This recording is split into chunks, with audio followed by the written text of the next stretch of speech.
Hi, everyone at New Day. This is Bethany von Steinbergs, and I have the unique privilege tonight to talk with Dave Rinker. And here's Dave. Say Hi. hey, Dave. Maybe you can, Hi. maybe first, before I ask you the question we're going to talk about is maybe you can just share a little bit about yourself and how long you've been going to New Day, maybe a little bit about your family. Yeah, so we moved to Rochester almost 2 years ago. And I think in the first month of moving, we visited New Day, and New Day is the only church we've visited.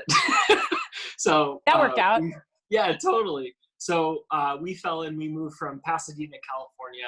My wife Kayla is from the Twin Cities. I'm from Michigan originally. But yeah, we moved with our two boys, kind of for a job and with the hopes of connecting with a new community. And yeah, it's been a wild couple months, but Yeah, right. it's been a wild couple years too. Our boys have loved their new home, and we've loved it. For us, connecting at New Day means making new friends, and I think making friends in your 30s is an interesting thing. It's like more terrifying than it No should one ever be. preps you for that, I feel. But we've been making some good friends these years. And Awesome. yeah. So good. Well, we are in an uncertain time right now. And so, right now when there's a great deal of kind of uncertainty and fear, anxiety as it relates to COVID or being quarantined or, Mhm. just kind of making people think through a lot of different life issues. Can you share about a time when, God was very present to you and providing you with hope and peace and strength during a difficult time that maybe has been something that you've clung to during times like this? Yeah, the time that came to mind was almost a decade ago. I think I was 25 or 26, and I was trying to finish school. I'd never been good at finishing school. That was always, whether it was undergrad or at this time it was graduate school. I was trying to finish, but I got mono, and I failed a couple classes because I couldn't remember anything because I was so tired. And then I had this big falling out with a bunch of friends. And then around that time too, my folks decided to separate for a time. And being in your mid-20s, you don't necessarily think that's going to affect you. But for me, I was actually thinking about asking Kayla to marry me at the time. And it felt like, the bottom just kind of dropped out. And Yeah. I didn't have emotional tools. Okay. My tool belt was expended. And I remember thinking, what do I do? I don't have these close friendships. They feel far off. My family feels like, they're far off. And so I decided to move back to Michigan for 6 months. Hmm. And it was an odd time. I remember I was so stressed, I ended up getting an ulcer. And I didn't necessarily have a job, but I did have 3 classes I was finishing online.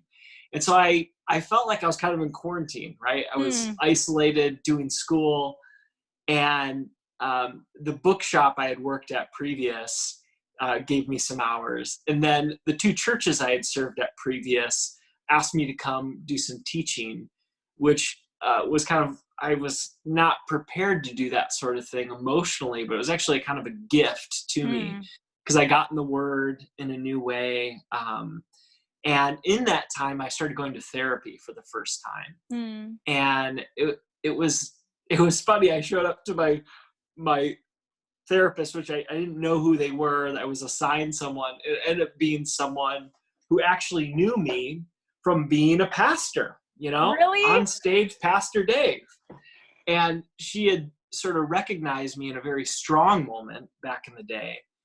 But I was in a very weak moment, and that was a real asset. So despite, the client patient privilege stuff, we were like, no, this will be really helpful. And I remember for the first time naming things and adding tools to that emotional belt that I had never explored.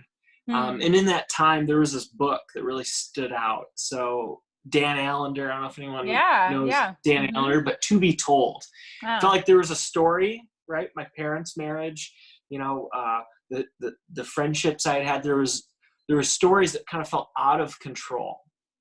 And what I took away from that book was that my story was still to be told, right? Uh, My story in marriage isn't my parents' story. It isn't, tied to my friends.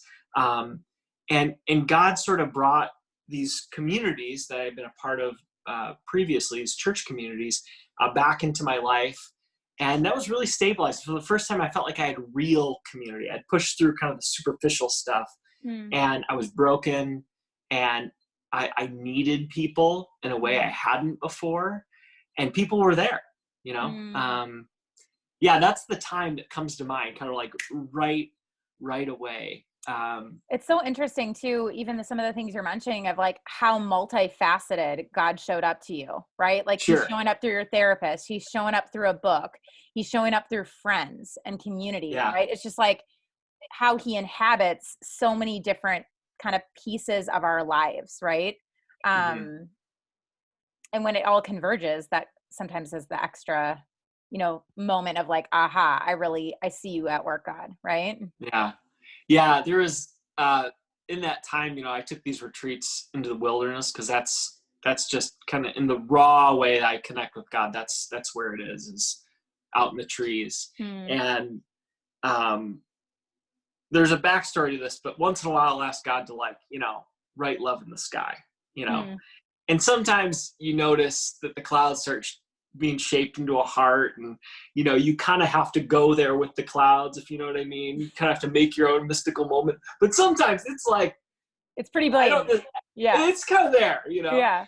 And I remember in that time, being on the edge of Lake Michigan and being like, it'd really be helpful if you wrote love in the sky. And I sat there for hours, and God just kind of brought me to tears as I noticed, almost every cloud looked like a heart. He's And like, so you really need to know. You really need yeah, to know right now. Yeah. yeah. And so some mystical moments, have been reminders for me that despite the pain, despite the disorientation, God has a horizon, that's larger than ours, which Hmm. is always, uh, yeah, comforting that Yeah. my life isn't all there is. My experience isn't all there is. There's more. Awesome. So Thank you yeah, so much for sharing that. We really definitely. appreciate it.